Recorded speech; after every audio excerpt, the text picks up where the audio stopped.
Hi Hoopers, welcome back to the Shoe Sayer. Today we're looking at the two-way V4s from New Balance. Jamal Murray has been absolutely killing in these during the playoffs. Thinking these might give me some superpowers, I went out, got a pair, played in them about 3 times, and I can't wait to share what I found with you guys. Okay, let's jump in the video.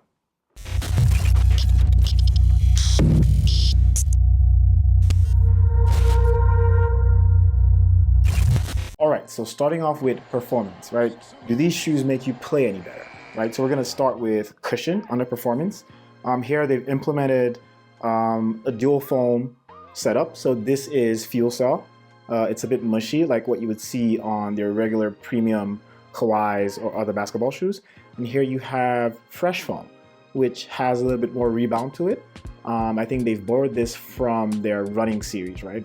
However, like when you touch this or you have it on foot, to be honest, they feel pretty similar and almost indistinguishable, right? But it's soft to touch, it's nice, it has some rebound, and it feels good on foot.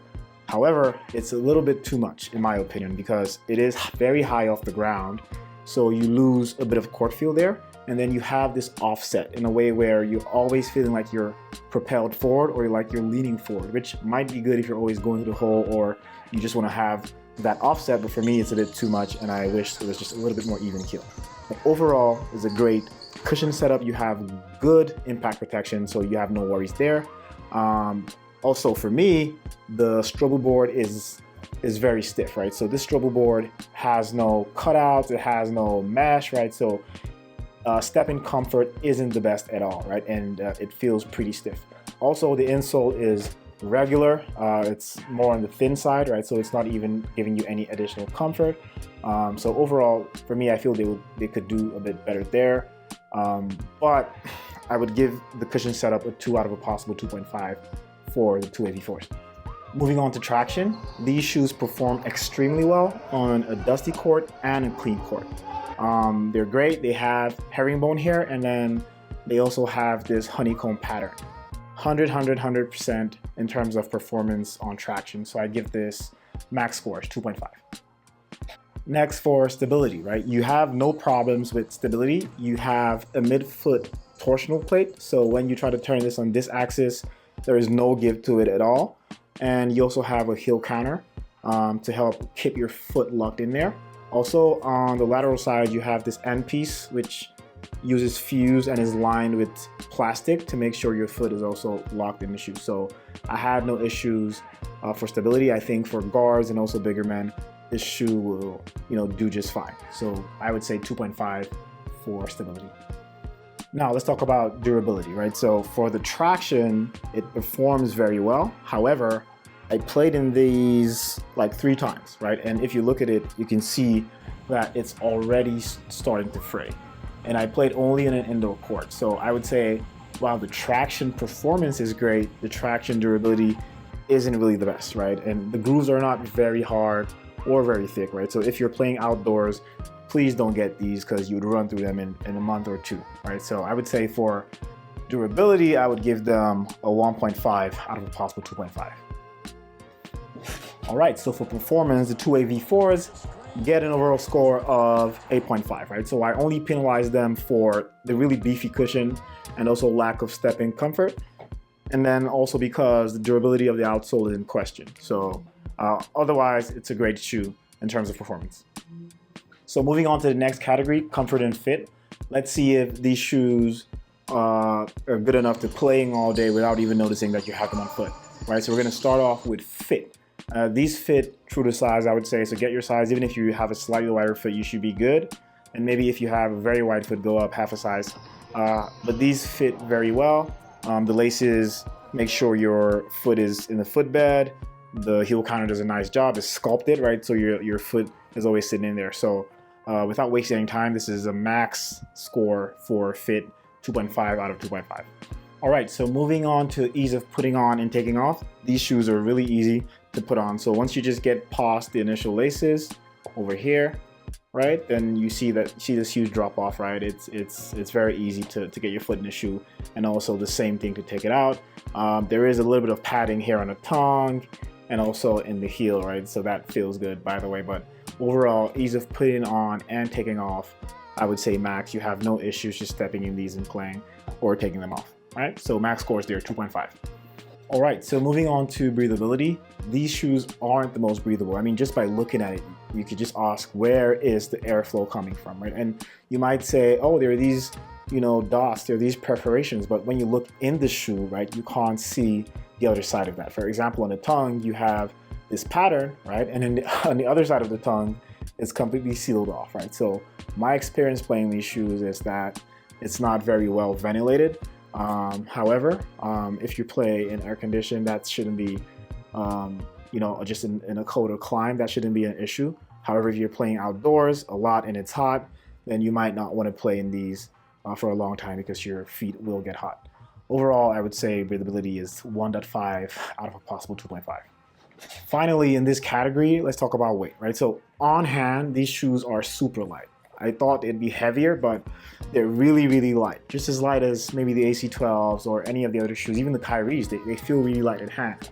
However, I think they messed up with the weight distribution because when you wear these on foot, they feel very bottom heavy, again, because of how plush and how thick the foam, is at the bottom. So overall, I would give it a 2 out of a possible 2.5. It could have easily been a 2.5 if they had better weight distribution, for the way they've implemented the foam. So for this category, comfort and fit, we have a score of 8.5. The only drawbacks for these shoes are, one, breathability. It's not very breathable. And then also, if you nitpick a lot, the weight distribution is such that it's a little bit bottom heavy. But overall, great in terms of comfort and fit. All right, moving on to the third category, design and aesthetics. We're going to kick it off with visual appeal. And for me, personally, I like the way these shoes look on the court. Let me know what you think in the comments, but personally, I like the way, the design of it. I like the subtle, tones on the color. I do have some other colorways that I probably prefer to these ones, but these are the ones I could get currently on retail. And so these look good for me. I would say 2 out of a possible 2.5 for visual appeal. So next up is style versatility. Personally, I like these for the basketball court, but I wouldn't really wear them anywhere else in terms of, going out. Yeah, so this is real quick. Just gonna give this straight up a 1.5 over 2.5 for style versatility. Let me know in the comments if this is something you might wear somewhere else. Moving on to innovation, right? So I do like what they've done with the foams, right? They have the fuel cell here and the fresh foam. So, merging two foams, one from the running space, one from basketball, I think that was pretty innovative. And I don't think I know any other shoe that has implemented this sort of setup. So, I'm gonna give it a 2 out of a possible 2.5 for innovation. So finally, looking at the materials in this section, right? So nothing crazy, to be honest. Here you have textile, then you have some fuse and some plastic on the lateral side. You also have fuse in the forefoot, and you have some mesh here in the tongue, and of course you have your dual foam here, fresh foam, and also fuel cell, right? So overall, nothing too crazy, not too great, but not too bad as well, right? So I'm just gonna give this a 2 out of a possible 2.5 for materials and move on. So for this category, design and aesthetics, the 2A V4s get a score of 7.5, mostly because, I don't think it's very versatile in terms of style, like wearing this out to other places. And also, the materials are great, innovation is good, they look good in terms of visual appeal, but it's just not next level. So it also had like a score of 2 out of a possible 2.5 in those sections. But 7.5 over 10, that's a decent score for design aesthetics for the 2A V4s.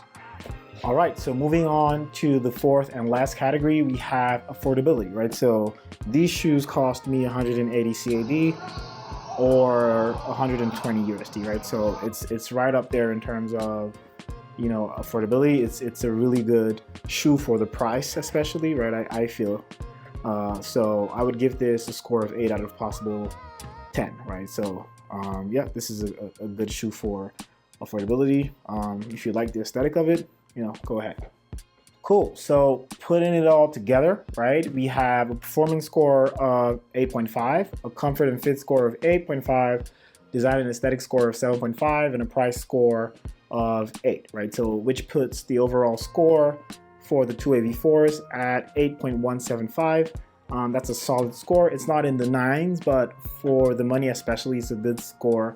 It's a good performer, especially if, things like the high cushion, the offset, the breathability, and it's a little problem with the traction durability. If those things are not a huge factor for you, I would definitely say cop.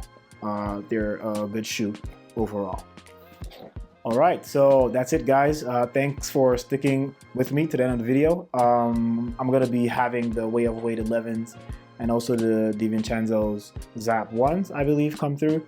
So please hit that subscribe button, like, share, comment. You guys have been great. Keep supporting the channel. Appreciate all the love so far. And yeah, I'll see you guys in the next one. Bye, Hoopers.